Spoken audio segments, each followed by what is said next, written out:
Good morning everyone.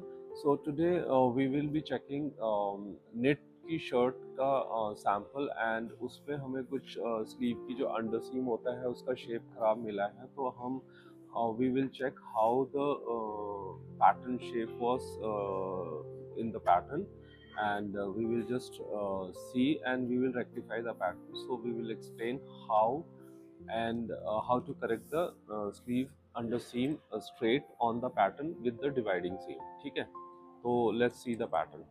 ठीक है, जैसे कि मैंने बताया था कि ये स्लीव का फोल्ड है और ये स्लीव का अंडर सीम है, तो अंडर सीम आप देख सकते हो बहुत कर्व्ड है। तो मैं एक बार टेप रख के भी दिखाता हूँ कि how it looks like, you know, it is ये इतना ज़्यादा फालतू एक्स्ट्रा बनाया हुआ है। तो ये स्ट्रेट होना चाहिए, मतलब यहाँ से अगर स्ट्रेट जा रहा है तो ये कफ कफ यहाँ से ऐसे करके मैच होना चाहिए, तो ये इतना नाउ बाहर यू जा कैन रहा है। सी द पैटर्न में जो ये सेंटर स्लीव है और इसके दोनों साइड में ये साइड डिवाइडिंग सीम्स है। तो ये जो आप देख सकते हैं कि यहाँ पे ये शेप कितनी टेढ़ी जा रही है, ये अंडर सीम है जो कि स्लीव की अंडर सीम होती है। और बीच में जो डिवाइडिंग सीम है यहाँ बिल्कुल सीधा बनाया हुआ है, बट इट शुड बी यहाँ पे आपको कर्व डालना है, ना कि आपको अंडर सीम पे डालना है। तो अभी हम ये देखो, ये मतलब इसमें स्लीव बनाया और पैटर्न मास्टर ने इसको कट करके एक डिवाइडिंग सीम डाल दिया। बट डिवाइडिंग सीम हम डालते हैं तो हमें वहाँ पे थोड़ा सा कर्व दे सकते हैं, बिकॉज एल्बो जो हम स्लीव को पुश करते हैं तो एल्बो में फिटिंग ठीक होनी चाहिए।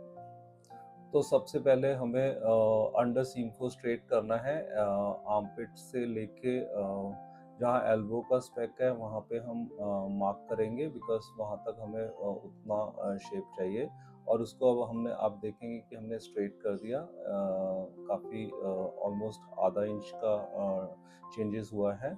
Now you can see we are adding half an inch at cuff area, ताकि वो थोड़ा सा और शेप सीधा हो जाए। तो आपको ये ब्लू लाइन नज़र आ रही है जो काफ़ी सीधी हो गई है। अब हमें सेंटर में यहाँ पे ऑलमोस्ट 1/4 हम इसको ऐड कर सकते हैं। अदरवाइज पहले सीधा होता है तो हम हाफ एन इंच करेंगे, बट हम नीचे से हाफ एन इंच 1/4 इसको इधर शिफ्ट कर रहे हैं, तो quarter quarter half an inch का कर्व हो जाएगा। Now first we need to, because हमने आधा इंच इधर शिफ्ट किया है, तो हमें उन दोनों डिवाइडिंग सीम से क्वार्टर क्वार्टर इंच कम करना पड़ेगा, ताकि वो अटैचिंग में बढ़ ना जाए। तो अब आप देख सकते हैं यहाँ पे ऑलमोस्ट क्वार्टर इंच सेंटर में और क्वार्टर इंच कफ के अंदर हमने एंड किया है, तो ज़ीरो किया है ऑलमोस्ट। तो अब यहाँ पे हाफ एन इंच का दोनों डिवाइडिंग सीम पे ऐड हो गया शेप। तो ये शेप हमें अलाउ करती है कि जब कोई भी वेयर करता है, बाजू को मोड़ता है, तो उसको फिटिंग ठीक आती है। ठीक है, तो अब आप देख सकते हैं कि दोनों तरफ हमने ऑलमोस्ट ये क्वार्टर इंच दोनों को इधर शिफ्ट किया है, ताकि पुराने जितना भी कफ का स्पेक है उतना ही रह जाए। ठीक है, सो दिस इज हाउ, यही same cheese because this is half में है, तो दूसरा पैनल फ्रंट, ये फ्रंट का किया हमने, बैक का भी वैसे ही करना है। तो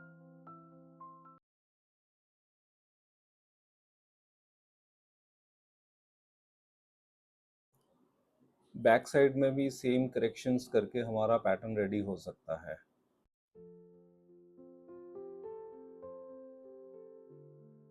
देखा तो पैटर्न देखा कि पैटर्न आप देख सकते हो कि ये यहाँ यहाँ डिवाइडिंग सीम के ऊपर बिल्कुल स्ट्रेट है और सीधा यहाँ से शेप डाली हुई है। तो इसको हमने करेक्ट करके मार्क किया हुआ है ऑलरेडी। तो क्या करना है, सबसे पहले हमें ये एल्बो का स्पेक है जो कि इम्पॉर्टेंट स्पेक है, तो यहाँ यहाँ से यहाँ तक हमें पहले स्ट्रेट शेप मार्क करनी है, जैसे आप इसमें देख सकते हो। ठीक है, उसके बाद इसको फिर यहाँ से हाफ एन इंच शिफ्ट करना है, क्योंकि अब हमारी हाफ एन इंच यहाँ हो गया, हाफ एन इंच यहाँ हो गया, तो ऑलमोस्ट 1 इंच का डिफरेंस हो गया पहले से। ठीक है, तो इसको हाफ एन इंच इधर शिफ्ट किया। अब जब ये हाफ एन इंच शिफ्ट किया तो हमारे हाफ एन इंच एक्स्ट्रा हो गया, तो हम इसको क्वार्टर इंच यहाँ से इस तरफ शिफ्ट करेंगे और 1/4 इंच बॉडी से शिफ्ट करेंगे, ठीक है। तो जैसे मैंने बताया कि ये जो सीम्स होती हैं, ये यहाँ से डिवाइडिंग सीम्स जो होती हैं वहाँ पे हमेशा शेप होती है फिटिंग के लिए। जब एल्बो जैकेट वैकेट के स्टाइल्स होते हैं उसमें बहुत डिफरेंट शेप होती है। तो यहाँ तो ये टोटली सीधी बना दी है, ये तो जस्ट पैटर्न बनाया और सीम डाली और काट के बना दिया, but this is not the right pattern correction. तो पैटर्न करेक्शन यहाँ पे 1/4 हम ऐड कर सकते हैं, 1/8 या 1/4 यहाँ और 0 और 0, बट यहाँ पे हमने 1/4 इंच और इधर शिफ्ट किया क्योंकि टोटल 1/2 इंच इधर शिफ्ट हुआ, तो ये 1/2 इंच यहाँ कवर हो गया।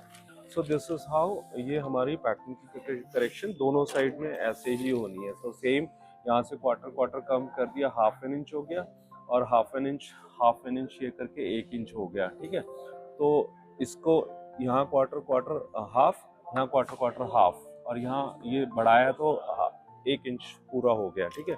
सेम वे यहाँ पे आप देख सकते 1/4 इंच हमने ऐड किया है सेंटर में, और यहाँ 0 और ये शेप आ गया। तो अब जो साइड सीम का शेप होगा, जो अंडर सीम का शेप होगा, स्टिचिंग के बाद बहुत सही आएगा, स्ट्रेट आएगा। So this was the pattern problem, and now we solve this problem, ठीक है। I hope you understood.